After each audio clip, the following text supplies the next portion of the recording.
Bonjour à tous, on se retrouve pour une nouvelle vidéo à la demande d'SNX pour présenter sa V3 Odex de la ROM X-Optimus. Donc une ROM qu'on a tout fraîchement installée sur mon L7. Donc on a pu avec mon collègue et fidèle cadreur faire quelques tests. Hop. Donc d'une part on arrive sur le locker qu'on trouvait en version 1. Donc le locker que tout le monde le sait pour ceux qui suivent le feed sur le forum, que j'adhère pas trop.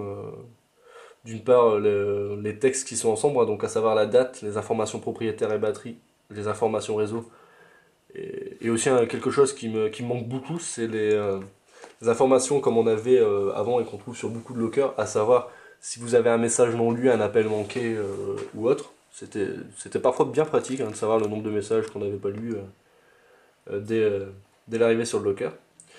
Donc, sinon, on arrive tout de suite sur le Launcher Pro. On a eu trois versions différentes de Launcher. Donc là, sur la V3, on retrouve le Launcher Pro.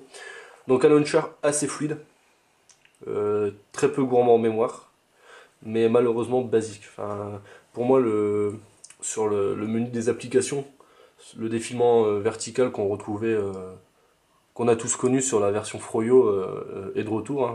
Je m'étais malheureusement moi habitué sur le défilement horizontal.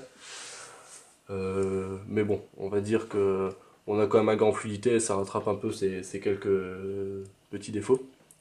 Donc on a aussi un Jelly Bean mode. Donc on peut voir que la statue bar, il y a eu certains changements. Une statue bar d'ailleurs plus fluide, vraiment. Le petit changement qui est assez sympathique, c'est le changement d'icône de la batterie, qui nous indique tout de suite la charge et si c'est en charge ou en décharge.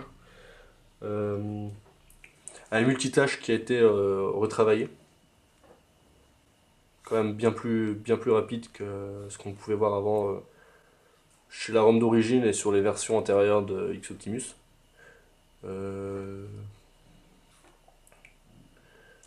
L'application charge quand même bien plus rapidement et sont bien moins gourmands en mémoire.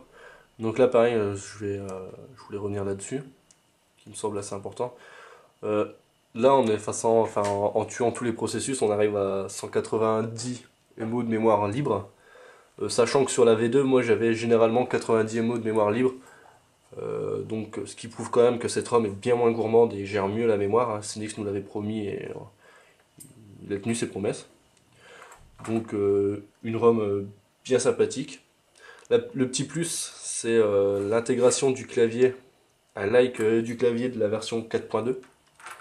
Donc le clavier qui intègre la saisie swipe. Donc saisie au glisser. Donc moi d'une part, je vous avais présenté, vous avez pu le voir dans la version 1, car j'utilisais Swipe à l'époque, qui est en bêta. Et donc moi, cette saisie-là, personnellement, je l'aime bien et je la trouve plus simple et plus sympa. Vraiment, vraiment sympa. Donc, donc voilà pour l'ensemble, le point de vue d'ensemble de cette ROM. Donc par contre, une chose sur laquelle je vais essayer de voir plus en détail, c'est comme j'ai pu le remarquer, j'ai l'impression qu'au niveau du drain de la batterie, on consomme un peu plus niveau batterie. Donc ça, c'est à confirmer. Je vous dirai ça sûrement sur le forum par un petit post. Mais ce sera à confirmer. Donc, pour conclure, je dirais que cette ROM a bien plus de points positifs que de points négatifs. Car à mon goût, le point négatif reste le locker. Mais sinon, la fluidité, on est bien content de retrouver enfin une bonne fluidité sur un téléphone comme le L7. Fluidité qu'on n'avait vraiment pas avant. Euh, alors d'une part, sur les ROM LG, c'était clair et net qu'on l'avait pas. On a amélioré ça sur les V1, V2. Mais sur la V3, ça révolutionne quand même et ça envoie du pâté. Donc voilà. Donc je vous remercie d'avoir regardé cette vidéo. J'espère que ça vous a plu et que ça a pu vous éclaircir un peu plus sur cette ROM. Et j'attends vos commentaires et vos likes sur YouTube. Voilà, à plus.